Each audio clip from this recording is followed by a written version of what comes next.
says you can take the tariff diagram, and you can essentially do quotas in exactly the same way. Because I'd be okay with that, like you like on the exam or like just Yeah. quota. No, look, you do quota. Guys, look, you could do quota and draw it exactly like this. So when you draw your quota, draw it like this with the same regions.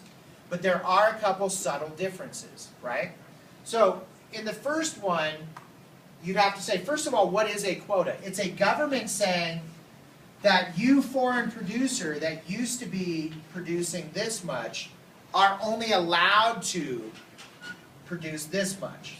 So we're only going to let you sell 5,000 tons of a certain product in this country. So it's a government-imposed limit on how much a country can sell within your country. So it essentially has the same effect in that it causes the amount being produced by the foreign producers to diminish to QE. And then it has the effect of increasing the amount of being supplied by domestic producers from Q1 to Q3. So it has essentially the same effect down here on quantities. You guys with me so far? Are there any questions? So, in a regular world market, foreign producers could produce from Q1 to Q4. Now they can only do Q3 to QE. Yeah. So, but like on this diagram, right? Because you're showing the shift, it would be from they would be producing from Q1 to Q2. They would move down to Q3 to Q4, right? No, they would move down from Q3 to QE. Well, I mean, but if like if on Oh this no, diagram, you're right. My bad. You my would. bad. My bad. My bad. That's where I got confused. No, that's where I totally screwed up. So QE to Q4. You're absolutely right, John. Okay? You guys got that? So we used to be producing from Q1 to Q2, foreign producers. Now they are limited in the number of units that they can produce in our country. So domestic producers move up to Q3. The foreign producers move down to Q4. Okay? So then you can do, your sort of revenue calculations. It's just, it's very similar to the way tariff revenues would change. The one difference, though, guys, is this region here. This is under tariffs, this is what, Mohammed, you told us before. What is that region? This is revenue for the government. Under quota, this is a big distinction, and I'll explain what I mean by this. The distinction is this goes from going to the government imposing the tariff to the actual firms. This is a windfall gain to the foreign producers that are producing here. And here's why. Let me explain that. The reason why now we explain the increase in price is because they're going to now charge as much as they can to make up for the loss in quota. So they lost revenue down here, but they're trying to make up for it here with this windfall gain. So it's all done diagrammatically. You can just say, well, where are we being constrained? You move straight up and you can say this would be your new price that foreign producers would charge under a quota system. Okay, so this becomes not revenue for the government, but it becomes windfall gain. Windfall for foreign producers. But beyond that, guys, there's really not much difference between the tariff diagram and the quota diagram. Question?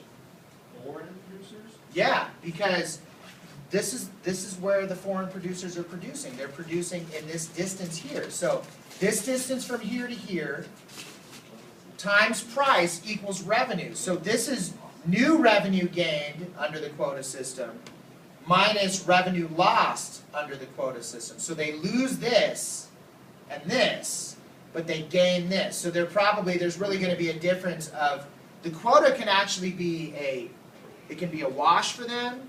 It can be actually where they make a little bit more money. It can be that they make a little less money, probably depending on maybe elasticities or something. But this region here is money that goes to the foreign producers. And the reason why it goes to them is because simply they have raised their prices to make up for the loss that they're experiencing as a result of the quota system. And they can, remember, they're going to go straight up, and as long as they're hitting these curves where they're hitting, theoretically we can say that that's where they would be in terms of price. So you use a like worst case scenario, like, instead of like a tariff where it's like a direct, like, you lose this money and give it to us. Well, this is a great question, John, because one of the questions I often like to ask my classes is, you know, well, so which one would be preferable then? Would a tariff, if you're trying to help domestic producers, which one would be preferable? Maybe the argument becomes, like you just said, maybe this is one way in which you avoid a protectionist sort of tit-for-tat war with these foreign countries, but maybe you implement a quota system rather than a tariff. Because, you know, they don't lose quite as much revenue and maybe it's something a little bit more acceptable. But guess who ends up getting screwed overall always? The consumer? Is the consumer, because that windfall gain is now still being paid for by consumers. And we can still, by the way, guys, call both of these regions, C and F, deadweight loss to consumers because of efficiency, and deadweight loss because of consumer surplus. So they're both still described the same way. Is that helpful? Yeah. Is that a better way for you to talk about quotas? Because I will accept either way. But, you know, as I was going through the way this book explains quotas, I felt like this was a much, much easier way to understand it. Now, the question then becomes, which of these two is the more accepted way? And I'm not really sure I could tell you the answer to that. Maybe I can find out for you. But this is how it was taught in the old textbook. And I just feel like this is a lot easier to understand. Alice, question? Is there such thing as, this might sound stupid, a quota war? If that makes sense, like, for tariffs, and like, we put on tariffs, and other countries are like, whoa, so they put on tariffs. Does the same thing happen with quotas? You know, I'm not sure, Alice. I don't really know. I don't really have any real-world examples to give you in regards to that. I think that, I think, Yeah, that's perfect. all I can say is this, Ellis, is that the old textbook, the author used an example where quotas can often sometimes be a negotiated way in which you can get countries to even just agree. And obviously it's a negotiation where you're probably giving something up and they're giving something up.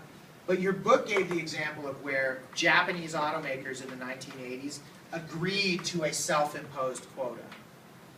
And so it wasn't necessarily something that we were like, you have to do this, but it was a negotiated thing.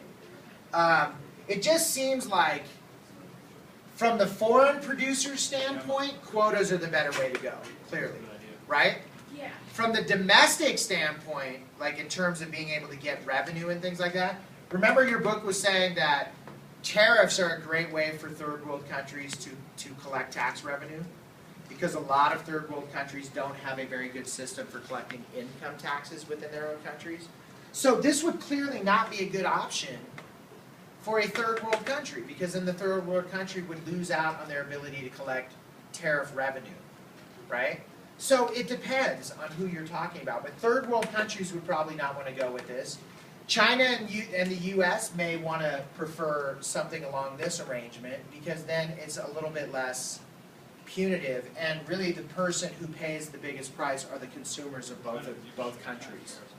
You know? Does the WTO handle quotas as well, or is that on just I don't like a think so. country basis? I don't think so. I think quotas tend to be, like, I don't really ever hear of quotas being an issue, but again, I'm not dialed into all the things that the WTO is handling, but I haven't heard, you know, tariffs tend to be something that they try to reduce.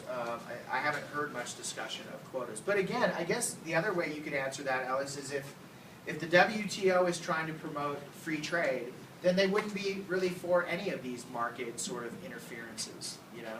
Yes?